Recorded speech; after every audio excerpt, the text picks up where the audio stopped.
नमस्कार, स्वागत करती हूँ आपका इस चैनल पर। आज के वीडियो में आप सुनेंगे शनिवार के दिन सुने जाने वाली शनिदेव की कहानी। शनिदेव की पूजा करने से वे प्रसन्न होते हैं और भक्तों के सभी कष्टों को दूर करते हैं। जिनकी कुंडली में शनि दोष, शनि की साढ़े साती या ढैया होती है, उनको शनिवार का व्रत करना चाहिए। शनिवार व्रत कथा पढ़नी अथवा सुननी चाहिए। शनिदेव के इस कथा का श्रवण करने से सभी तरह के कष्ट दूर हो जाते हैं और शनिदेव की कृपा प्राप्त होती है। एक समय की बात है कि सभी ग्रहों में सर्वश्रेष्ठ होने को लेकर विवाद हो गया। सभी ग्रह सूर्य, चंद्र, मंगल, बुध, गुरु, शुक्र, शनि, राहु और केतु इंद्रदेव के पास गए। वे भी निर्णय करने में असमर्थ थे। उन्होंने सभी ग्रहों को पृथ्वी पर राजा विक्रमादित्य के पास भेज दिया, क्योंकि वे एक न्यायप्रिय राजा थे। सभी ग्रह राजा विक्रमादित्य के पास पहुंचे और अपने विवाद के बारे में राजा को बताया। राजा विक्रमादित्य ने सोच विचार के बाद 9 धातु स्वर्ण, रजत, कांस्य, पीतल, सीसा, रांगा, जस्ता, अभ्रक और लोह से सिंहासन बनवाया और उनको क्रम से रख दिया। उन्होंने सभी ग्रहों से इस पर बैठने को कहा। साथ ही कहा कि जो सबसे बाद में बैठेगा वह सबसे छोटा ग्रह होगा। लोहे का सिंहासन सबसे अंत में था, जिस वजह से शनिदेव सबसे अंत में बैठे। इसी वजह से शनिदेव नाराज हो गए। उन्होंने राजा विक्रमादित्य से कहा कि तुमने जानबूझकर ऐसा किया है।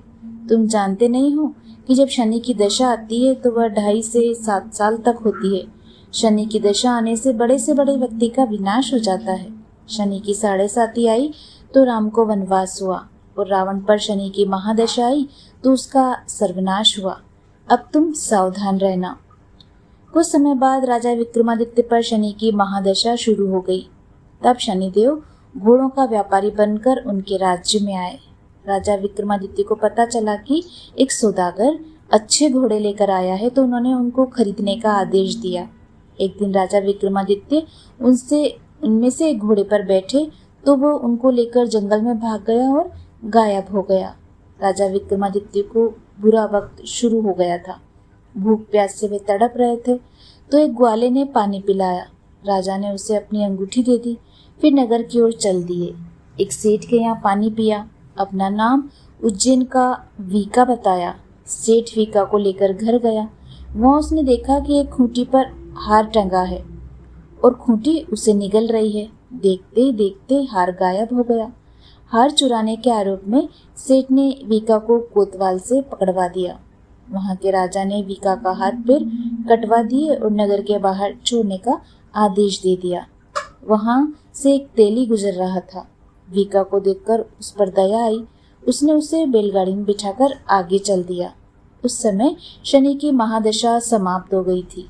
वीका वर्षा ऋतु में मल्हार गा रहा था। उस राज्य की राजकुमारी मनभावनी ने उनकी आवाज सुनी तो उन्हीं से विवाह करने की जिद पर बैठ गई। हारकर राजा ने बेटी का विवाह वीका से कर दिया। एक रात शनिदेव ने वीका को स्वप्न में दर्शन दिए और कहा कि तुमने मुझे छोटा कहने का परिणाम देख लिया। तब राजा विक्रमादित्य ने शनिदेव से क्षमा मांगी और कहा कि उनके जैसा दुख किसी को न दे। तब शनिदेव ने कहा कि जो उनकी कथा का श्रवण करेगा अथवा व्रत करेगा उसे शनि दशा में कोई दुख नहीं होगा।